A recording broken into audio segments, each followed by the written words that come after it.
Hi, welcome to Rock Run House. My name is Sarah Kelly, and I just wanted to share with you a little bit about today's video. We are featuring footage or highlights from last year's fall events here at Rock Run, our barn dance, and our songs and stories events. We're doing it again this year, and it's coming up in a few weeks. So if you're local, please check that out at our website, rockrunhouse.com. But even if you're not local, I thought you would appreciate seeing what these events are about. And here at Rock Run House, Paul and I really try to highlight events that I don't want to say they're old fashioned because they're not necessarily something we're not interested in doing now. So, in that sense, they're not old fashioned, but they're events that are, I guess you could say, low tech, and they take place in a way that people living 100 years ago, 200 years ago, or even longer ago could recognize as being enjoyable, meaningful to the human experience, so to speak. So that means getting together for dances, for storytelling, for things that humans have been engaged in for a very long time. And we don't do so much now because we have so much entertainment at our fingertips. So we hope you enjoy this video that will give you a glimpse into just a few of the sorts of things we do here at Rock Run House.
Sashay down.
I am an artist, and I'm tired. Line's gone.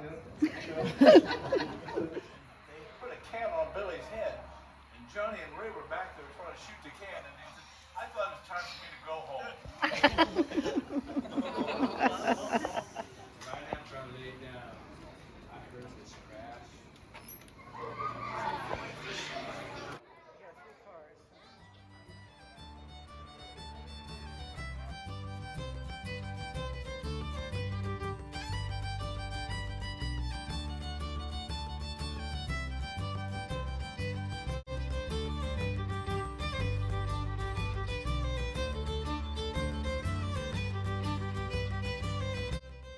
So that's just a glimpse into our Harvest Barn Dance and our Songs and Story event. I hope you will consider coming by if you're around, or if not, I hope you are doing some fun, low-tech events wherever you are. And I hope the fall is just as beautiful wherever you are as it has been in our part of Southwest Ohio. Thanks for stopping by Rock Run House, and we hope to see you soon.